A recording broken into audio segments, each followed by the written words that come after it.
Assalamualaikum warahmatullahi wabarakatuh. Semangat pagi anak-anak. Bertemu lagi di pembelajaran biologi. Kali ini kita akan membahas bab 3 mengenai klasifikasi makhluk hidup. Selamat menyimak.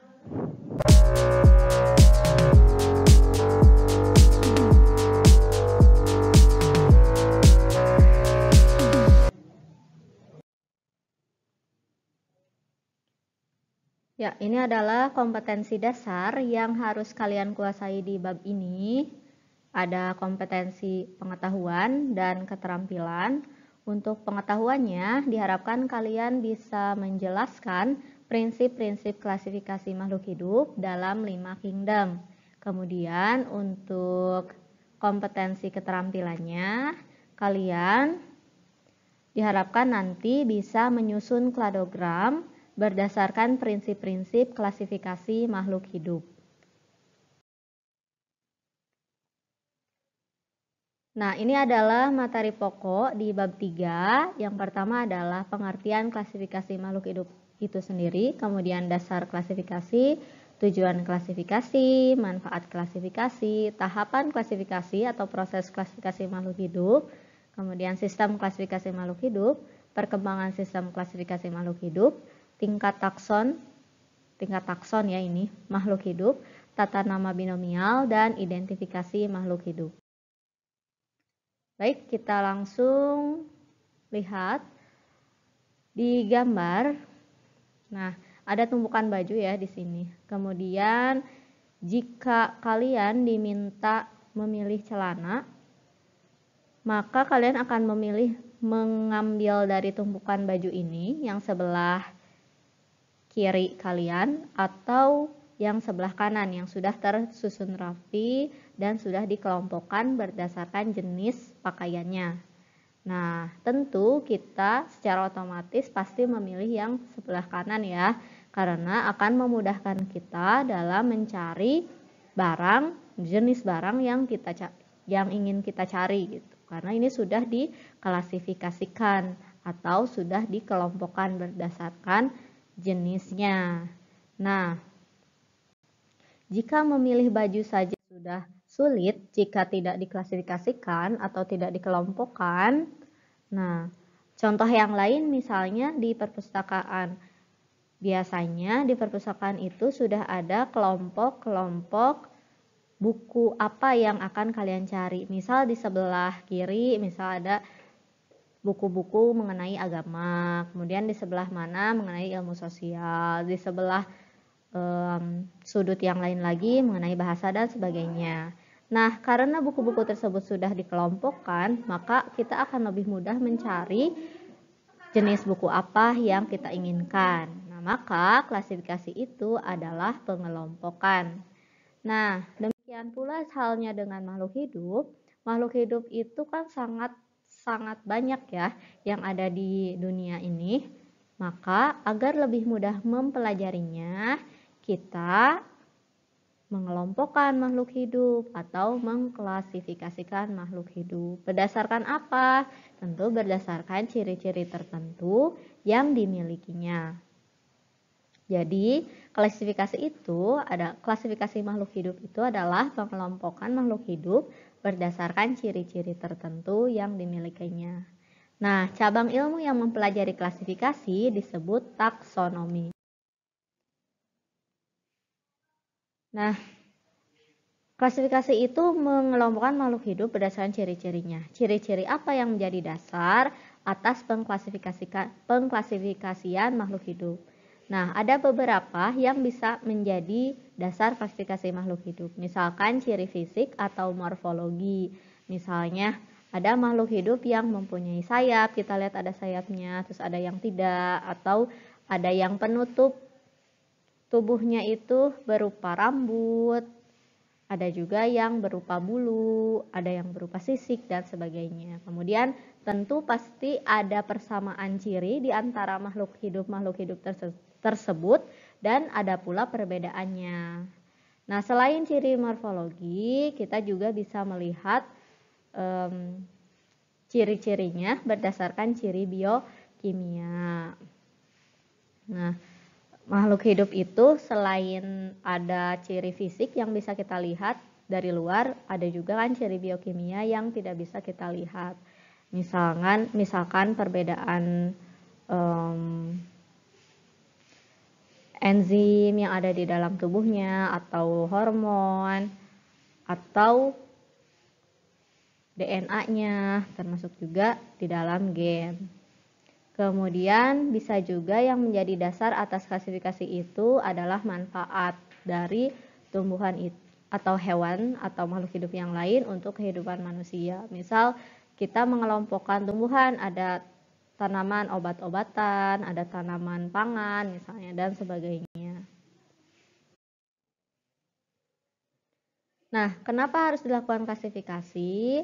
Tadi kita sudah bahas ya, klasifikasi atau pengelompokan makhluk hidup berdasarkan ciri-cirinya dilakukan ya untuk bisa mendeskripsikan makhluk hidup yang satu dengan yang lainnya, mengetahui hubungan kekerabatan antara makhluk hidup.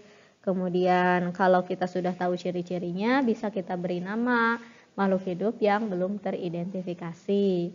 Misal siapa tahu kan kita sedang jalan-jalan di mana gitu ya, terus melihat suatu organisme yang belum teridentifikasi, maka kita bisa memberi nama berdasarkan ciri-cirinya. Nah, klasifikasi juga dilakukan tujuannya untuk mengetahui evolusi dari suatu makhluk hidup. Evolusi itu pasti kalian tahu ya, perubahan makhluk hidup dalam jangka waktu yang lama. Nah, manfaat klasifikasi itu apa? Tentu saja ketika kita sudah mengklasifikasikan makhluk hidup, kita akan lebih mudah dalam mempelajari makhluk hidup itu. Selain itu, kita juga bisa mengetahui hubungan kekerabatan di antara makhluk hidup tersebut.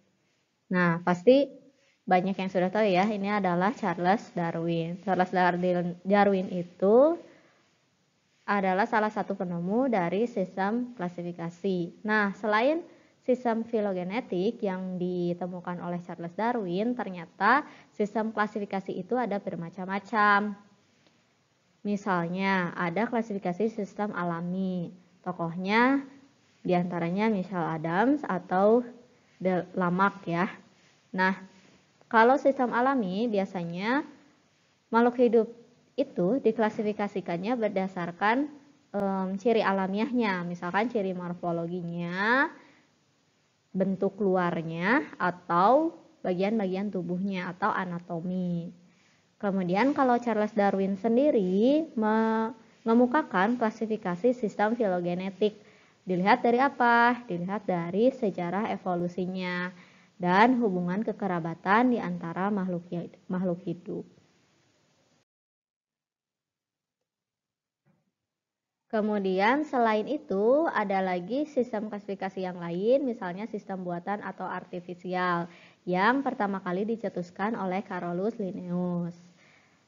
Kalau sistem buatan atau artifisial itu berdasarkan tujuan praktis, jadi bebas terserah yang membuat sistem klasifikasi. Bisa berupa morfologi yang mudah diamati, bisa kegunaan misalnya.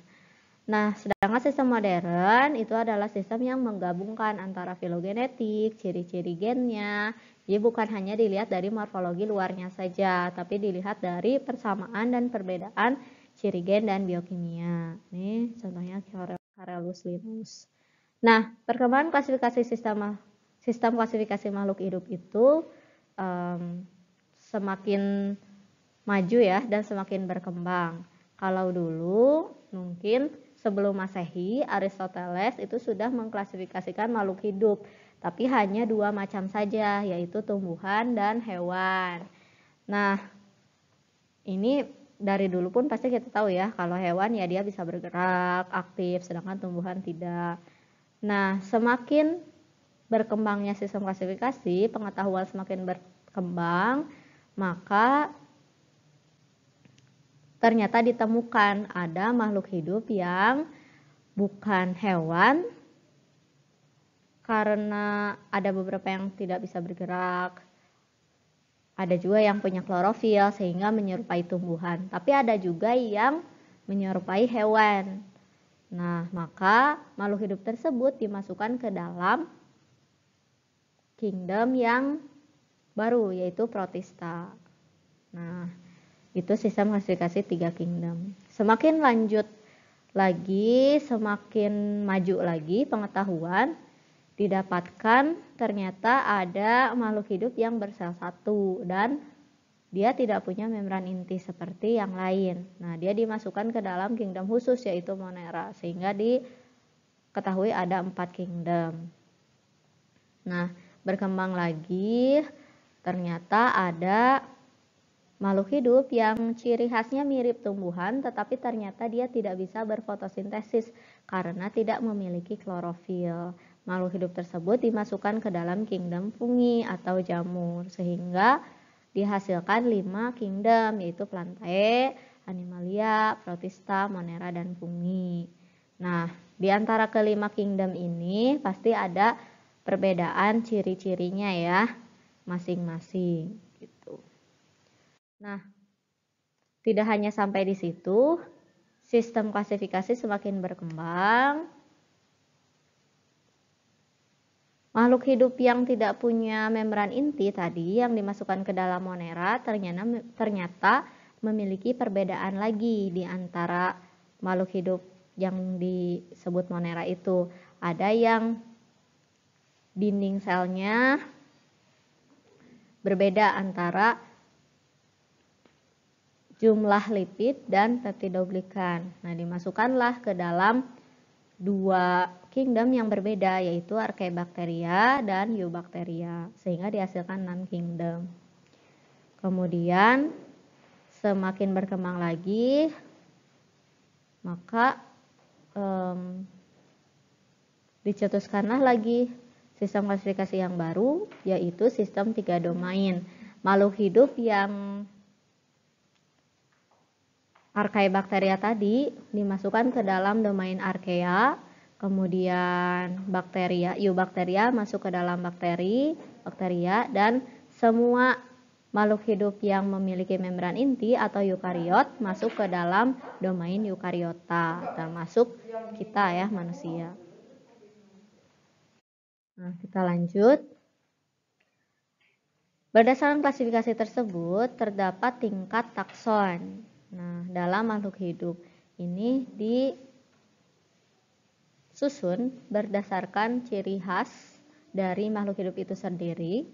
Semakin ke atas, maka persamaannya semakin sedikit, tapi jumlahnya semakin banyak. Semakin ke bawah, persamaannya semakin banyak, tapi jumlah anggotanya makin sedikit. Nah, tingkat takson yang pertama adalah kingdom. Kemudian kalau tadi sistem 6 kingdom ya, berarti ada kingdom Monera.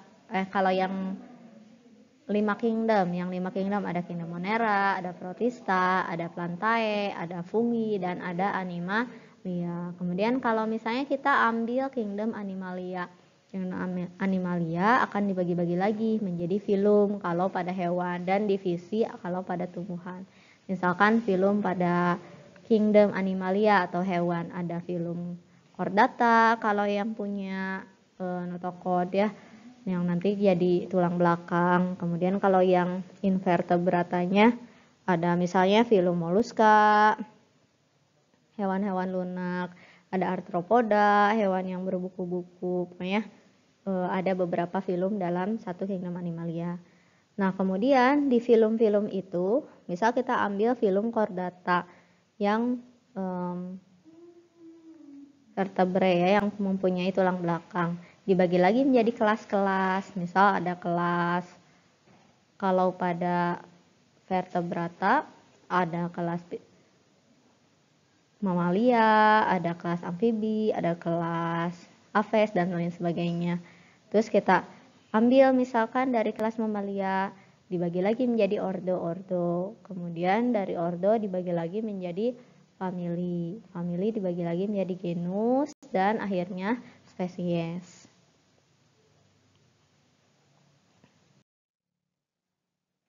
Nah, contohnya ini ya.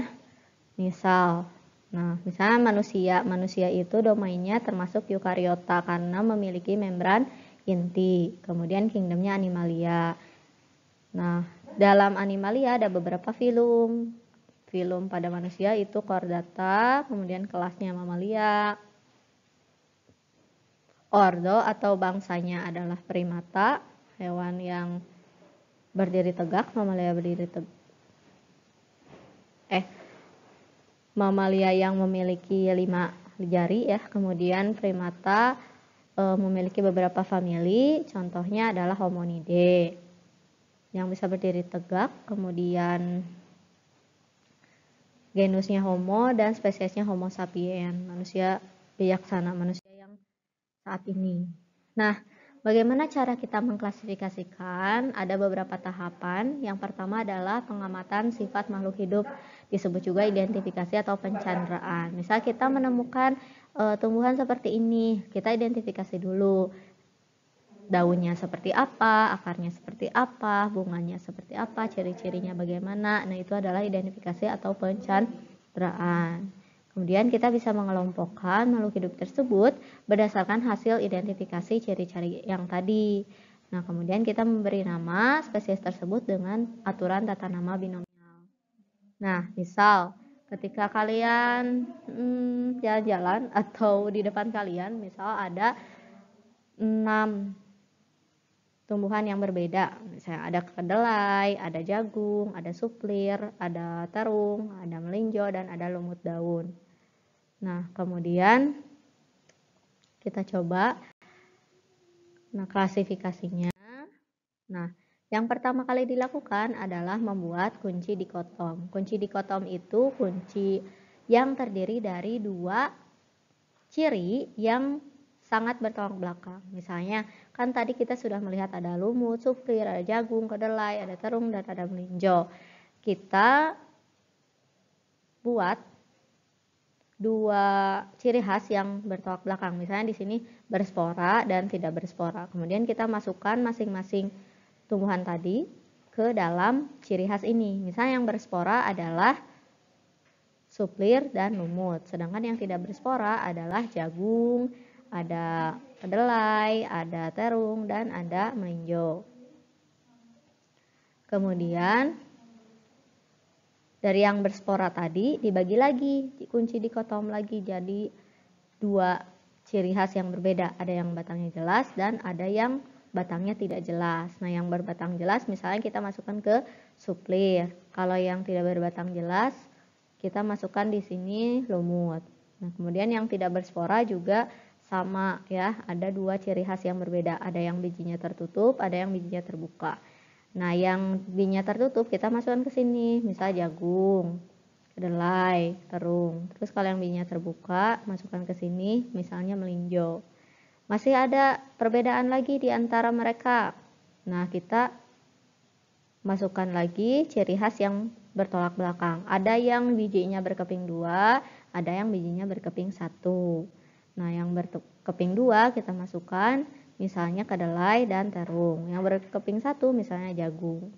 Nah, masih ada perbedaannya. Kita masukkan lagi ciri khas yang berbeda. Misal bunganya berbentuk kupu-kupu, ada yang bunganya berbentuk trompet. Kalau yang bunganya berbentuk kupu-kupu, kita masukkan ke sini misalnya kacang kedelai. Kalau yang bunganya berbentuk trompet, misalnya terung.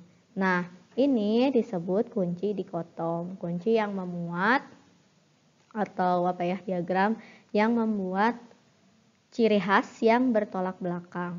Nah, setelah membuat kunci dikotom, yang kita lakukan adalah memuat kunci determinasi. Kunci determinasi itu adalah alat yang digunakan untuk mengidentifikasi suatu makhluk hidup. Nah, biasanya cara penulisannya seperti ini. Ada berbaris-baris ciri khasnya ya. Kemudian ada angkanya di sana, ada penomorannya. Ini harusnya 4 B berarti ya. Nah, misal kita ambil kedelai, kacang kedelai. Kita cara membaca kunci determinasinya ya. Kedelai itu misalnya kita lihat yang nomor 1. 1A itu berspora, 1B tidak berspora.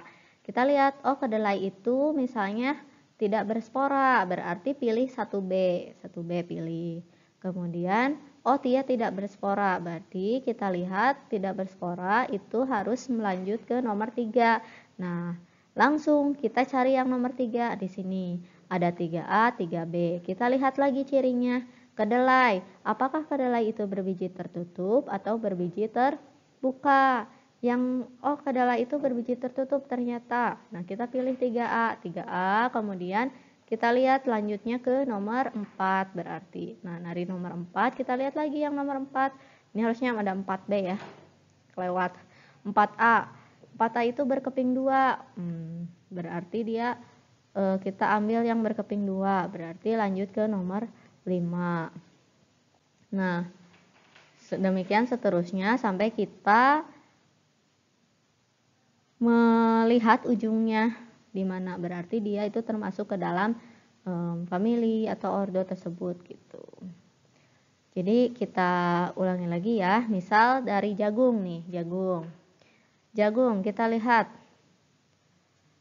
dia itu berspora atau tidak berspora. Oh, berarti kalau dia tidak berspora berarti kita pilih 1B. 1B. Kita tulis 1B terus ke nomor 3, berarti selanjutnya nomor 3. Nomor 3 kita lihat, pilih lagi biji tertutup atau terbuka. Oh, jagung bijinya tertutup. Berarti 3A. Selanjutnya 3A. Kemudian dari 3A kita lihat, oh ke nomor 4. Lanjut lagi. Nomor 4. 4A berkeping 2, 4B berkeping 1. Berkeping 1 ini tuh ya, 4B berkeping 1.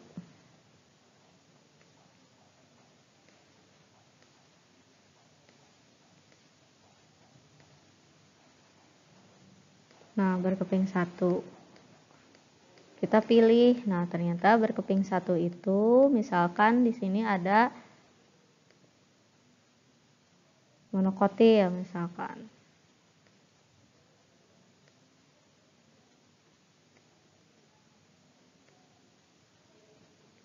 Atau liliopsida. Nah, maka kita menemukan ternyata kelasnya itu adalah monokotil atau liliopsida. Ini 4B. Nah, itu adalah cara membaca kunci determinasi.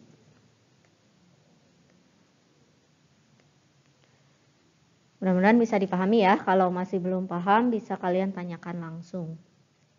Oke. Kemudian, tadi setelah mengidentifikasi, kemudian mengelompokkan berdasarkan ciri-cirinya, selanjutnya kan tahapannya adalah memberi nama. Nah, bagaimana cara kita memberi nama? Ternyata ada aturannya, namanya aturan tata nama ganda atau aturan tata nama binomial atau binomial nomenklatur. Nah, kenapa sih harus ada binomial nomenklatur? Misal contohnya ini, ada pisang ya di sini. Kalau bahasa Indonesianya itu pisang, tapi kalau orang Sunda mungkin menyebutnya cau ya. Terus kalau kita ke daerah Jawa Tengah, mungkin di sana bahasa Jawanya gedang ya. Terus kalau kita ke luar negeri namanya banana. Nah, ternyata beda-beda ya. Dari satu tumbuhan itu nama daerahnya ternyata berbeda-beda. Nah, makanya para ahli biologi itu membuat suatu aturan penamaan yang disebut aturan tata nama ganda atau binomial nomenklatur agar nama organisme atau suatu makhluk hidup itu sama gitu di antara para ahli biologi gitu.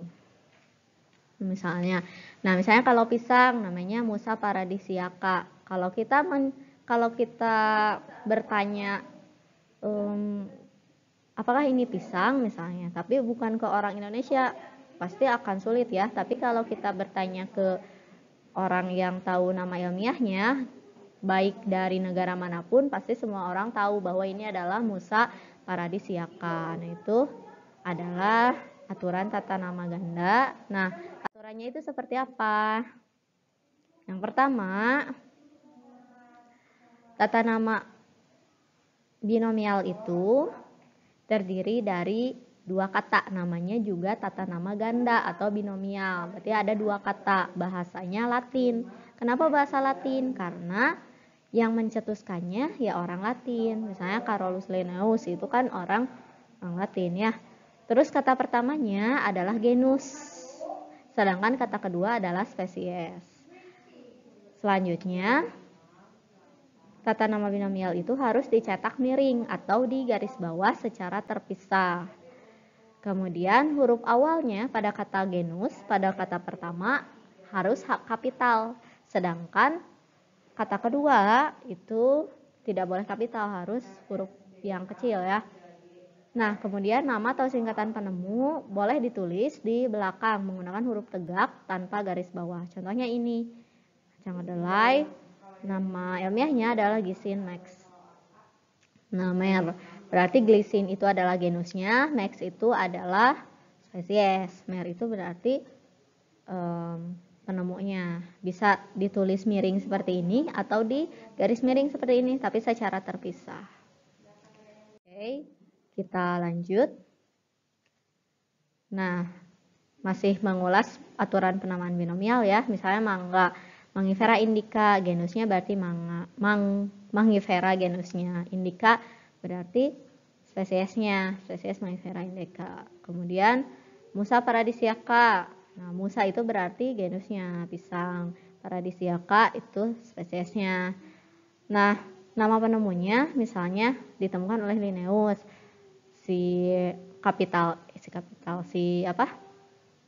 Inisialnya bisa kita tulis di kata yang ketiga gitu.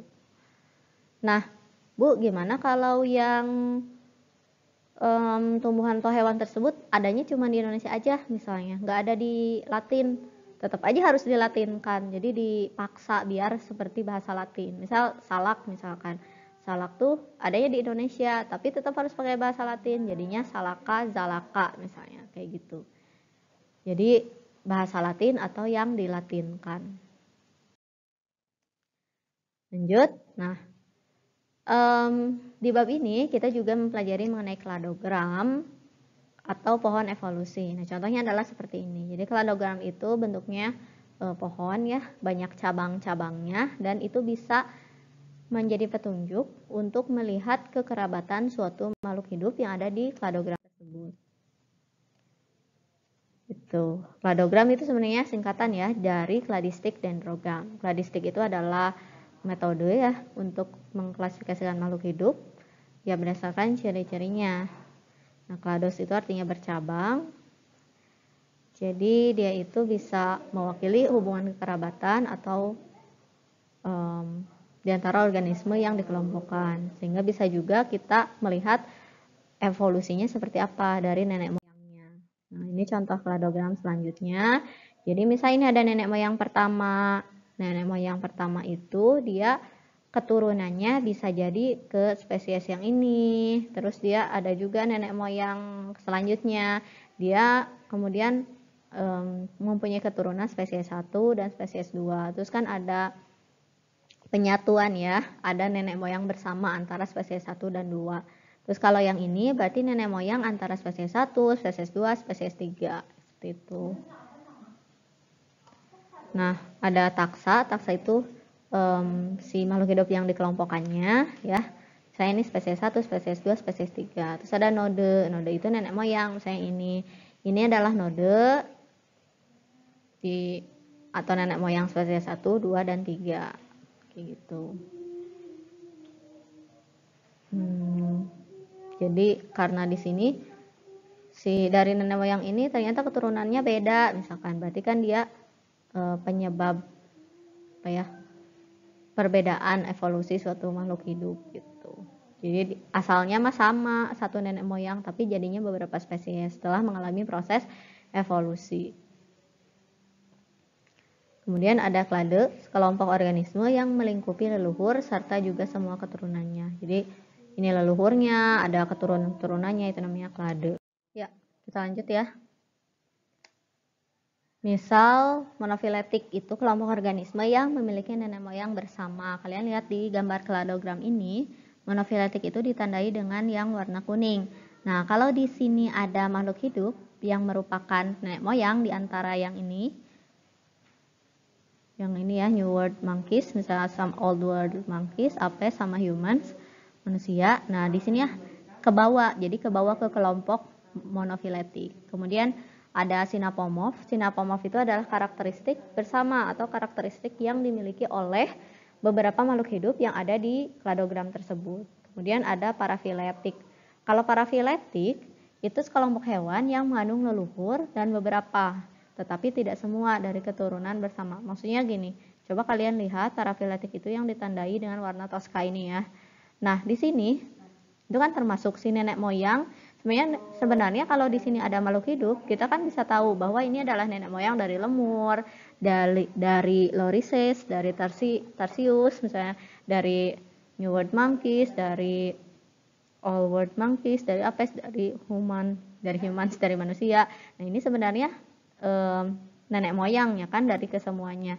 Tapi kalau kita hanya mengambil beberapa saja dari dari keturunannya, ini kan kita nggak ngambil yang warna sini, kita ngambilnya yang warna toska aja. Nah, itu disebut parafiletik. Jadi tidak semuanya dari keturunan ini kita kelompokkan, kita ambil gitu.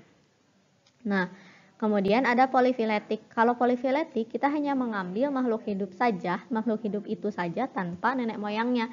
Misal di sini yang warna merah, kita mengambil lorisis sama tarsius. Nah, kita kan cuman mengambil ini saja dua tanpa mengambil nenek moyangnya. Berarti ini bisa jadi tidak satu nenek moyang kan, kita nggak tahu. Nah, ini namanya polifiletik.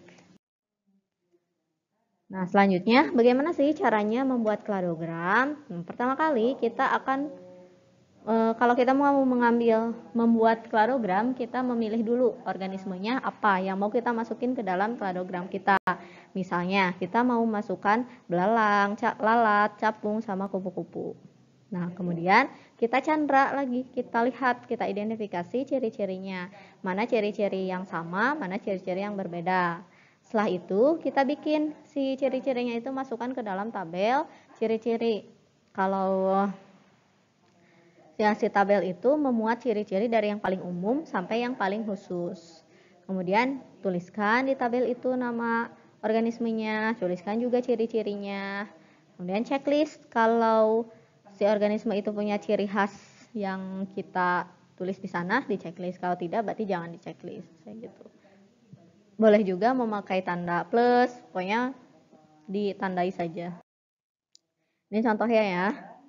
Nah, dari keempat makhluk hidup tadi, belalang, lalat, capung, kupu-kupu, kita cari ciri-cirinya. Misalnya 6 kaki, ada yang dapat terbang, 2 pasang sayap, dan sayap berwarna-warni. Kemudian kita checklist, kalau belalang punya 6 kaki, betul, checklist. Lalat punya 6 kaki, betul, checklist lagi.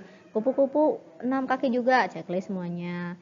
Misalnya belalang dapat terbang tidak? Oh, tidak dapat, berarti enggak kita checklist. Terus lalat dapat terbang, kita checklist. Capung dapat terbang juga, checklist juga. Demikian seterusnya sampai kita tahu ciri khasnya itu apa saja. Misal lalat itu ternyata punya ciri 2, yaitu 6 kaki dan dapat terbang, misalkan seperti itu.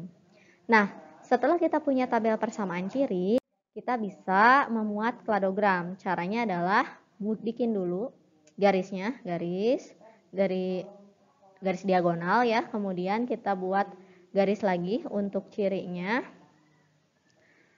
dan garis yang ke atas untuk makhluk hidupnya ya. Nah, tulis setiap ciri di sepanjang garis, yang paling banyak persamaannya sampai yang paling sedikit. Kemudian tulis juga ciri-cirinya, susun mulai dari yang paling sedikit persamaannya sampai paling banyak. Kita lihat, nah ini contohnya. Setelah kita menggunakan tabel tadi, kita masukkan ke sini. Misalnya 6 kaki ada di sini. Semuanya 6 punya 6 kaki. Terus dapat terbang di sini. Oh, ternyata ada yang tidak dapat terbang. Saya belalang, keluarkan belalang ke sini gitu. Ciri selanjutnya punya 2 pasang sayap. Oh, ada yang sayapnya itu enggak 2 pasang, keluarkan lagi kayak gitu. Jadi ini tuh kalau cirinya di sini berarti yang paling kanan, yang sebelah kanan. Kalau cirinya di sini, nah, berarti yang sebelah kanan ini memiliki ciri khas 2 pasang sayap gitu. Misal kalau 6 kaki berarti si organisme yang ke kanan itu semuanya punya 6 kaki seperti itu. Terus aja kita tulis sampai si kladogram kita itu sampai pada makhluk hidup yang hanya memiliki, jadi si ciri ini hanya dimiliki oleh kupu-kupu gitu. Yang punya sayap berwarna-warni itu hanya kupu-kupu saja kayak gitu. Nah, di sini kita bisa melihat bahwa ternyata kupu-kupu dan capung itu memiliki persamaan yang lebih banyak daripada kupu-kupu dengan belalang. Maka kita bisa simpulkan bahwa kupu-kupu dengan capung itu lebih erat kekerabatannya daripada kupu-kupu dengan belalang. Seperti itu. Itu ya. Baik, demikian yang bisa Ibu sampaikan. Mohon maaf kalau videonya panjang. Dan mohon maaf juga kalau ada kesalahan. Assalamualaikum warahmatullahi wabarakatuh.